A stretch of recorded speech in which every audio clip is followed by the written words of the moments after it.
Hi guys, this is Jen Oliva, YouTube creator of Algen's Vlogs. And kung hindi ka pa nakasubscribe sa channel ko, click mo na ang aking subscribe button at ang aking tiny bell para sa iba't ibang videos na aking i-upload. So ayan guys, for today's video is sasagutin lang natin yung mga tanong ng ating mga subscribers at yung aking yung mga nag-PPM sa akin about kay YT. So, yung ibang tanong hindi ko pa masasagot sa video na ito. Siguro sa susunod na video na gagawin ko, dun ko magagawain kasi wala rin akong time. Napakabihira akong mag-kay Mel G Canor. Ang sabi ni Mel G, kapag daw ba mawawala daw ba ang kanyang channel kapag siya ay nagkamali or may nai-upload kay YouTube? So, hindi ko lang nagets yung tanong ni Mel G. Siguro, ang ibig niya sabihin, kung meron siyang mga na-upload na halimbawa ay mga reused content or mga, kung na-violate mo si YouTube, merong community guidelines na, may community guidelines na strikes na marireceive o ma-email si YouTube sa'yo kung meron ka mang nalabag kay YouTube. So, hindi naman siya agad-agad mawawala. Meron na akong vlog na ginawa about dyan sa community guideline strikes na kapag may nalabag ka kay YouTube, hanggang tatlong beses na strike mo sa community guidelines, goodbye na yung channel mo. So, pwede rin mawala ang channel mo kapag ikaw ay may nalabag kay YouTube. Bukod sa copyright strikes, meron din tayong community guidelines strikes. So, disclaimer lamang po, hindi ako expert. Disclaimer lang po, base lang sa experience ko din sa YouTube. So, ito naman kasunod na tanong. Sana nasagot ko ng maayos yung tanong ni Mel G. And ito naman kasunod na tanong ay galing kay Sid Villamayor na tinatanong niya sa akin sa PM. Sasagutin ko na lang dito para mabilis and mahirap i-explain sa chat. So, ito na lang. Ang tanong ni Sid Villamayor ay, paano po kapag nagka-copyright? Ano ang dapat gawin? Ayun, meron nga rin akong vlog na nagawa na about dun sa copyright strikes. So, mas maganda gumawa ka ng, para maiwasan ang copyright, gumawa ka ng sarili mong content and wag tayong mag-re-upload ng content na galing na rin sa ibang creator. So, ayun. Kadalasan kasi ang mga vlogger, lalo na yung mga nagsisimulang vlogger, ang ginagawa nila para mabilis yung watch hours, kumakapit sila sa viral, which is dating gawain ko rin yung kumukuha ako ng mga viral videos galing sa iba't ibang vlogger na kapag may viral doon tayo magkukuha ng i-upload. Wait lang. Quiet. So, kapag nagre-upload tayo at na-detect ni YouTube, agad-agad magkakaroon tayo ng copyright claim or copyright strike. Magkaiba pa yung copyright claim, magkaiba rin yung copyright strike. So, yung copyright claim, pwede kang mag-add credit sa owner na merong copyright claim. Pero yung copyright strikes, automatic na may strikes ang channel mo at yun na din yung violation na pwede mong makuha kay YouTube. At iwasan nyo ang copyright strikes. Mas magandang wala na rin copyright claim or copyright strikes. Minsan kasi nakukuha ang copyright claim sa mga music, sa mga audio na ginagamit natin sa ating videos. At ang copyright strike naman kadalasan sa video. Basta na lang nawawala yung video mo kapag nagkaroon ka ng copyright strikes.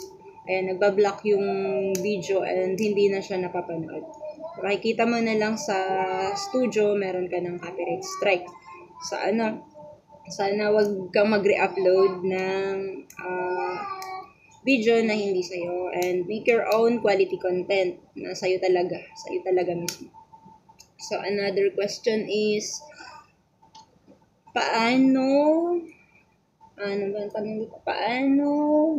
ano ang dapat gawin para mag-stay ang subscribers mo? So, ayun, magandang tanong to ni Sid.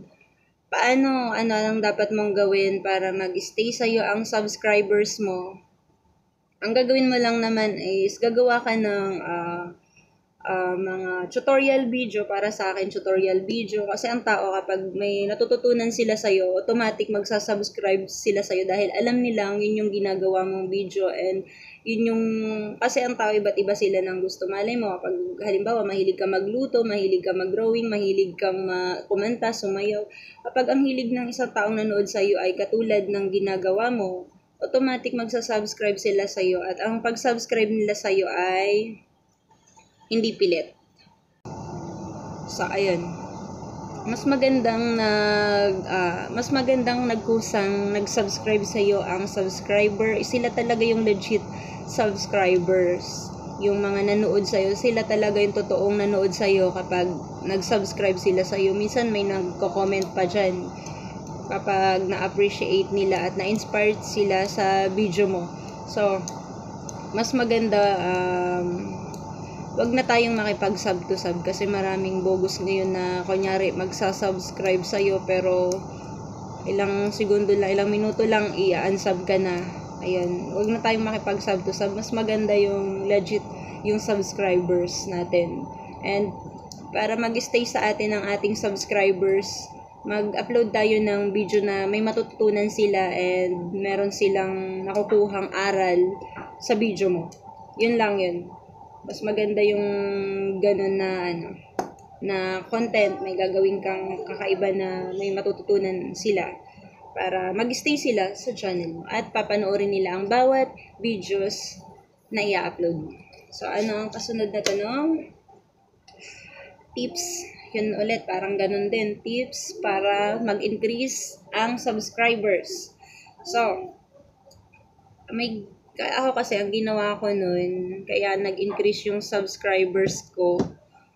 Mahirap sa umpisa lalo na kapag baguhan ka sa YouTube. Mahirap. Parang nung nakipag-sub to sub ako noon, parang nasa 30 lang yata yung nakuha kong subscribers. Kasi yung uso nga kay YouTube ang nai-spam kapag hindi legit yung subscribers na nagsasubscribe sa'yo. Yung nakikipag-sub to sub ka. Siguro mga 30 lang yun. Yung the rest, talaga, nag-subscribe na sila sa akin. Kasi nga, nung una, yung nabanggit ko kanina, nagre-re-upload ako ng mga videos na hindi sa akin. And kung minsan pa nagkakaroon tayo ng clickbait, hindi ko naman nire-recommend yung clickbait sa thumbnail natin. Wag na wag niyong gagawin yun. So, para mag-increase ang subscribers mo, yung katulad ng nabanggit ko kanina, mag-upload ka ng content na may matutunan sila. And kung may viral, mas maganda yung gawin mo yung sarili mong video. Mas maganda kung may reaction video ka, may sarili kang gawa na ka-connect ng viral video. Para halimbawa, manunood sa iyo ang tao, parang connected siya dun sa viral video na gagawin mo. So, ulitin ko lang, disclaimer lamang, base lang din sa experience ko dito sa YouTube. So, ayun.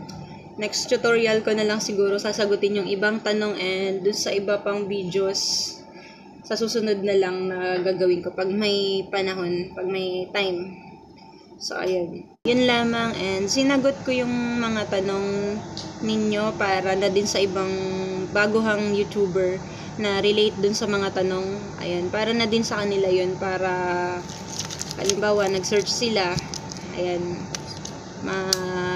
mapanood nila to and sana makatulong. Ayun, hindi lang para dun sa mga nagtanong, para na din dun sa ibang YouTuber na yun din ang kanilang tanong. Ayun. So, yun lang naman and sana may naitulong ako and sana naintindihan nyo, naipaliwanag ko ng maayos sa inyo yung mga tinatanong ninyo. Pwede pa rin kayong magtanong dyan. Mag-comment lang kayo sa baba ng video ko and pwede pa kayong magtanong ng pwede nyong itanong sa akin. Kapag may time, sasagutin ko yun. So, ayun. And salamat din sa mga good feedbacks ninyo. Sa mga ibang hindi ko pa na-screenshot. Next time na lang siguro pag may time. Gagawan ko ulit ng another video. So, ayun. Sana nasagot ko ang tanong ni Mel G. Canor at ni Sid. Next time ulit, kapag may tatanong kayo sa akin, comment lang kayo sa video, sa baba ng video ko. And yun lamang. Thank you again. And God bless you all. Thank you for watching.